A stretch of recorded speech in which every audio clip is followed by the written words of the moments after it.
जय कृष्ण। अनंत देव कौन है, जानिए इस कथा से भाइयों, सुनिए। का व्रत है या अनंत परम ब्रह्म का यह व्रत है। हे केशव, यह अनंत किस देवता का नाम है? वह सत्य सत्य कहिए। ऐसा सुनकर श्री कृष्ण भगवान बोले, हे धर्मराज, अनंत हमारा ही नाम है, इसे हमारा ही स्वरूप जानो। सूर्य आदि जितने देवता हैं और कालादिक जो कहे जाते हैं, वह सब हमको ही जानो।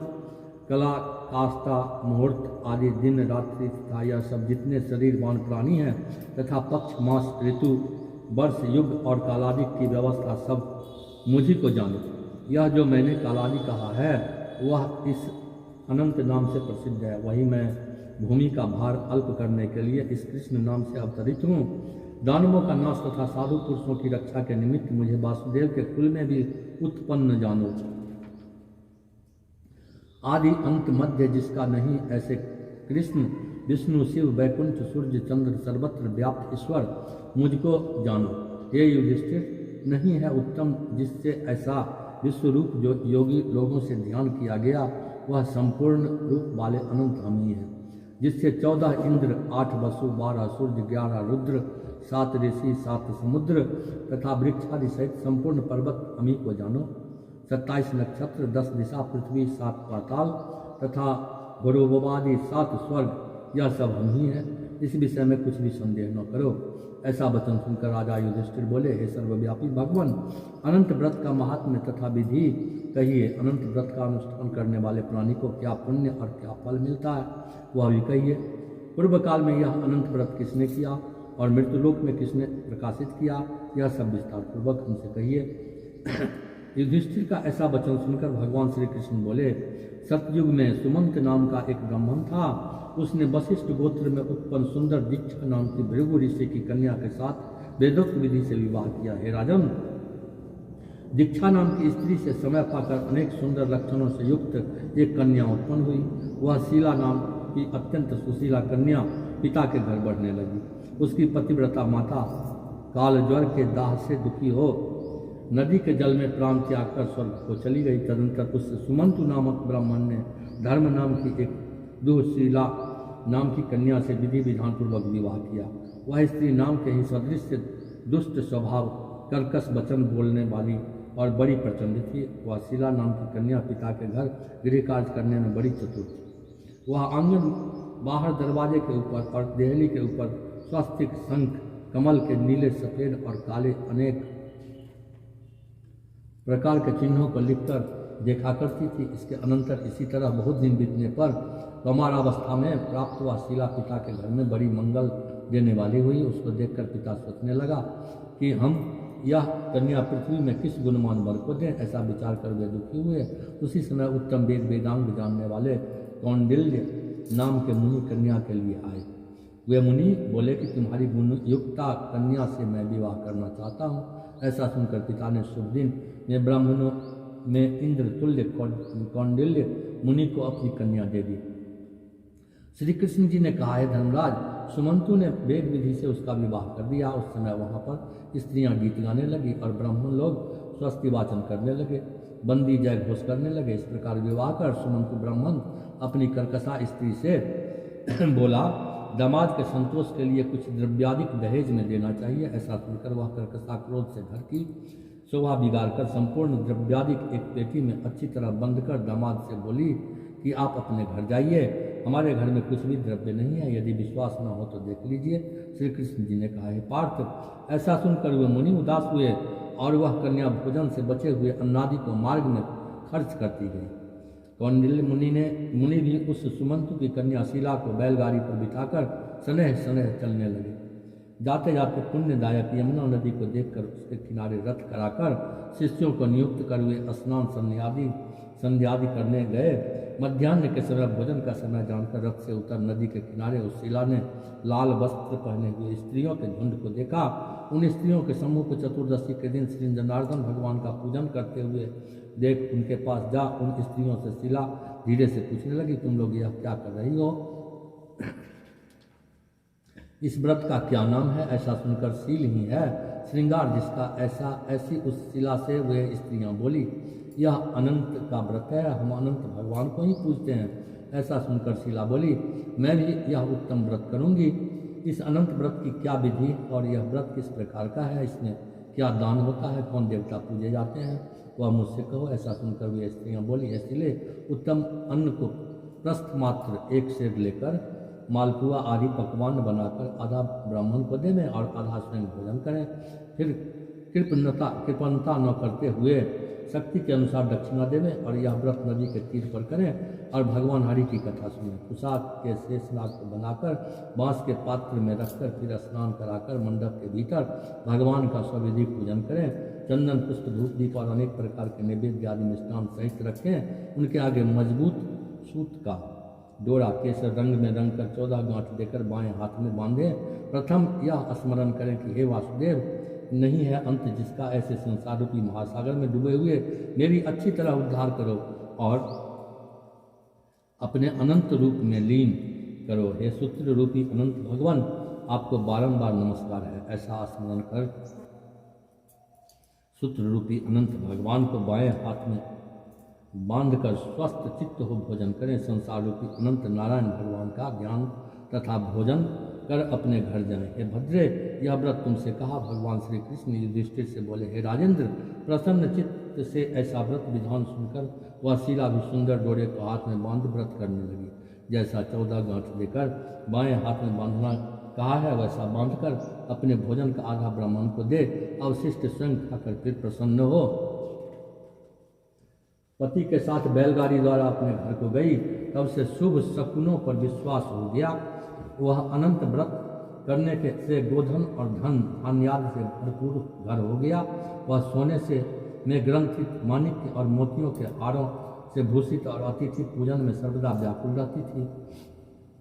सुख से रहकर वह मणि युक्त करधनी तथा मोतियों की मालाओं से अलंकृत घर में पति के साथ उत्तम वस्त्र पहन सावित्री के समान शोभित होने लगी।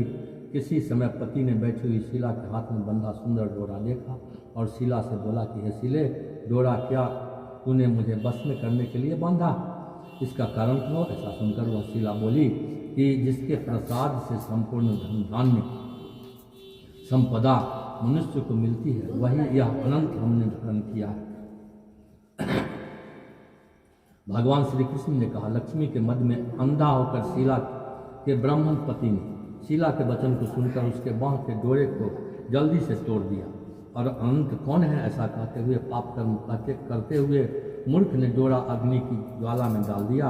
उधर शीला व्याकुल होकर हाहाकार करती हुई दौड़ी। उसने डोरे को लेकर दूध में डाल दिया।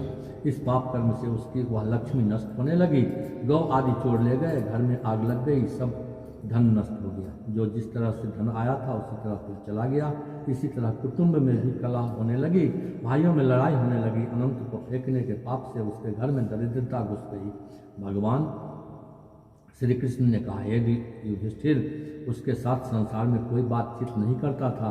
वह शरीर से अति संतप्त हो गया और मन से भी दुखी रहता था। बड़े भारी दुख को पाकर कौंडिल्य मुनि ने अपनी पत्नी शीला से कहा, हे शीले, एकाएक उत्पन्न इस शोक के कारण मैं दुखी हो गया और मेरा धन नष्ट हो गया। सज्जनों से कलह होती है और मुझसे कोई बात नहीं करता है। शरीर में नित्य ज्वर आदि ताप रहते हैं। चित्त में बड़ा ही खेद होता है। इसका क्या कारण है? तुम जानती हो तो कहो। क्या उपाय है जिससे मेरा भाग्य अच्छा हो? ऐसा सुनकर शील ही है आभूषण जिसका। ऐसे सुंदर स्वभाव वाली शीला पति से बोली, अनंत फेंकने के पाप कर्म से यह सब हुआ है। हे महाभाग, उसके लिए उपाय करें, तब फिर सब ठीक हो जाएगा। ऐसा उसके कहने से ब्राह्मण मन से हरि भगवान की शरण में गया। उसके अनंतर वह कौंडिल्य मुनि खेद को प्राप्त हो वन में गए। वहाँ वे उत्तम ब्राह्मण वायु का भक्षण कर तप करने की इच्छा से उस परमेश्वर का ध्यान करते हुए सोचने लगे कि जिसके प्रसाद से मुझे धनाधिक मिला और उसके अपमान करने से मैं निर्धन होकर कष्ट को प्राप्त हो गया, मुझको अच्छे दुख सुख देने वाला धनाधिक हुआ, ऐसा चिंतन करते हुए गहन वन में घूमने लगे। वहीं पर फला फूला एक आम का वृक्ष देखा। वह ऐसा था जिस पर एक भी पक्षी नहीं थे और करोड़ों कीड़े थे। उसने आम के वृक्ष से पूछा कि कहीं अनंत भगवान को देखा हो तो हे सौम्य, कहो मेरे चित्त में अतिशय दुख है। यह सुनकर वह आम का वृक्ष बोला, हे ब्राह्मण, मैंने अनंत भगवान को नहीं देखा है। यह सुनकर वह दुखी होकर चल दिया और अनंत भगवान को कहाँ देखेंगे, ऐसा विचार करता हुआ घूमने लगा। इतने में बछड़े सहित गौ को देखा, जो वन के मध्य में इधर उधर दौड़ रही थी। भगवान श्री कृष्ण ने कहा, हे पांडव, वह ब्राह्मण गौ से बोला कि तुमने अनंत भगवान को देखा हो तो बताओ। इसके बाद गौ बोली कि हे कौंडिल्य, मैं अनंत भगवान को नहीं जानती हूँ। उसके बाद आगे जाकर घास पर बैठे हुए वृषभ को देखकर उससे पूछा कि हे गोपति, तुमने अनंत भगवान को देखा है? बैल बोला, मैंने अनंत भगवान को नहीं देखा है। इसके बाद आगे जाकर बड़ी सुंदरी दो पुष्करिणी को देखा। उस बावलियों का जल उसमें से इसमें और इसमें से उसमें आता जाता हुआ अनेक प्रकार का कल्लोल करता और कमल, कहार, कुमुदनी आदि के पत्तों से युक्त होकर शोभायमान हो रहा है। भ्रमर, हंस, चकोर, बगुलादि पक्षियों से सेवित उस बापी को देख ब्राह्मण ने उन दोनों पुष्करणियों से पूछा, तुम लोगों ने अनंत भगवान को कहीं देखा है? यह सुनकर दोनों पुष्करणी बोली, हे द्विज, हमने अनंत भगवान को नहीं देखा। आगे जाकर उसी तरह एक हाथी और एक गदर्भ देखा। उन दोनों से भी ब्राह्मण ने पूछा, क्या आप लोगों ने कहीं अनंत भगवान को देखा है? ऐसा पूछकर ब्राह्मण निराश हो उसी जगह बैठ गया। हे राजन, वह कौंडिल्य जीवन से निराश हो बड़ा विकल होता वह बहुत गर्म ऊर्ध श्वास लेकर भूमि पर गिर पड़ा। फिर वह ब्राह्मण होश में आकर, हे अनंत, ऐसा कहते कहते उठकर चित्त में वह निश्चय करता हुआ कि अब मैं जरूर प्राण त्याग कर लूँगा। भगवान श्री कृष्ण ने कहा, हे धर्मराज, उस ब्राह्मण ने प्राण देने के लिए वृक्ष में फांसी लगा लिया। उसी समय दयार्द्र हृदय अनंत भगवान भी प्रत्यक्ष हो वृद्ध ब्राह्मण का रूप धारण कर बोले, यहाँ आओ। यह कहकर उस कौंडिल्य का हाथ पकड़कर गुफा में ले गए। उस गुफा में कौंडिल्य मुनि ने एक नगर देखा, जिसमें बड़े ही स्वरूपवान स्त्री पुरुष विद्यमान थे और सुखदायक दिव्य सिंहासन पर भगवान बैठे थे, जिनके अगल बगल शंख, चक्र, गदा, पद्म और गरुड़ शोभायमान हो रहे थे। कौस्तुभ मणि धारण किए, बनमाला आदि अनेक प्रकार के आभूषण धारण किए हुए विश्वरूप अनंत भगवान को उस कौंडिल्य मुनि ने देखा। अतिशय प्रकाशमान स्वरूप वाले भगवान को देखकर उसके आगे ऊंचे स्वर से बोले, हे प्रभु, आपकी जय हो। ऐसा कहकर तथा प्रणाम कर बोला कि हे नाथ, हे पुंडरीकाक्ष, हम पाप रूप पाप कर्म करने वाले, हमारी आत्मा पाप रूप है और हम पाप ही से उत्पन्न हैं। रक्षा करें, आप मेरे संपूर्ण पापों को हरने वाले हैं। उस मुनि का वचन सुनकर अनंत देव भी बड़े कोमल वचन से बोले, हे विप्रेंद्र, मत डरो, जो तुम्हारे मन में हो कहो। ऐसा सुनकर कौंडिल्य मुनि बोले, हे प्रभु, मैंने धन से उन्मत्त हो अनंत का डोरा तोड़ दिया। उस पाप कर्म से मेरा धन नष्ट हो गया। घर में अपने कुटुंबियों से कलह होती है, जिस कारण मुझसे कोई भी नहीं बोलता। इस तरह दुखी हो आपके दर्शन की इच्छा से मैं वनों में भटक रहा हूँ। हे देवेंद्र, आपने कृपा कर अपना दर्शन दिया, अब मुझ पर दया करके उस पाप की शांति का उपाय कहिए। श्री कृष्ण महाराज बोले, हे युधिष्ठिर, भक्ति से प्रसन्न हो, देवता क्या नहीं देते। ऐसा उत्तम ब्राह्मण का वचन सुनकर अनंत भगवान कहते हैं कि हे कौंडिल्य, तुम विलंब मत करो, अपने घर जाओ और भक्ति से 14 वर्ष तक अनंत का व्रत करो। इससे संपूर्ण पापों से छूटकर पुत्र पौत्र को उत्पन्न कर इच्छित भोगों को भोग उत्तम सिद्धि को प्राप्त करोगे। अंत में मेरा स्मरण कर मुझको बिना संदेह प्राप्त कर सकोगे। हम संपूर्ण लोगों के कल्याण के लिए तुमको वरदान देते हैं। यह शीला का अनंत व्रताधिक श्रेष्ठ आख्यान और कल्याण करने वाला अनंत व्रत जो प्राणी सुनकर किया करेंगे, वे शीघ्र पापों से छूटकर परम गति को प्राप्त होंगे। अनंत देव ने कहा, हे ब्राह्मण, मेरे पास जिस मार्ग से तुम यहाँ आए हो, उसी मार्ग से तुम जल्दी घर को जाओ। ऐसा सुनकर कौंडिल्य मुनि बोले कि हे स्वामी, मैं जो पूछता हूँ उसे बताइए। जंगल में घूमते घूमते मैंने कुछ कौतुक देखा है। जगत गुरु, वह कहो, वह आम का वृक्ष कौन था, या वृषभ कौन था, और कमल, कुमुद, कहार से सुशोभित परम सुंदर बड़े जंगल में मैंने 2 पुष्करणी देखी है, सो क्या थी? वह गधा कौन था, वह हाथी कौन था, और उत्तम वृद्ध ब्राह्मण कौन था? अनंत देव बोले, वह आम वृक्ष वेद विद्या को अच्छी तरह जानने वाला ब्राह्मण था। उसने शिष्यों को विद्या नहीं दी, इसलिए वह वृक्ष हुआ। और जो गौ देखी थी, वह बीज को खाने वाली पृथ्वी रही। और जो घास पर वृषभ देखा था, वह सत्यनारायण धर्म था। और धर्म अधर्म आदि जो कुछ भी परस्पर देती और लेती रहीं, तथा वेद पाठ करने वाले ब्राह्मणों को नहीं दिया, भिक्षुओं को भिक्षा नहीं दी, उस पाप कर्म से दोनों का जल आपस में इधर का उधर होता है। गधा जो देखा वह क्रोध था, और वह जो हाथी था सो अभिमान रहा। वह ब्राह्मण जो रहा सो अनंत हम है, और जो गुफा रही वह कठिन संसार था।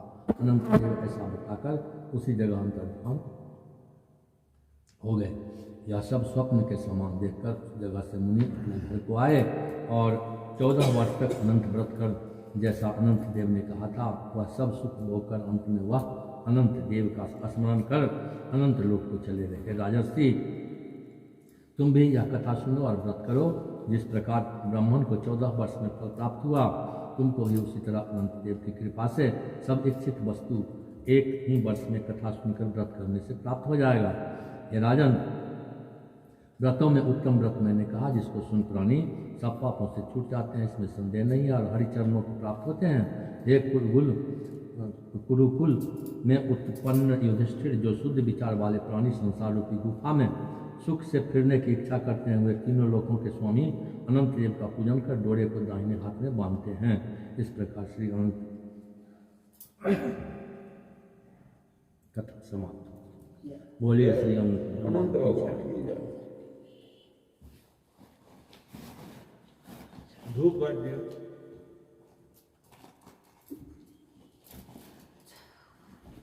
तुम चढ़ा दियो भगवान को। दोनों हाथ चढ़ो ऐसे।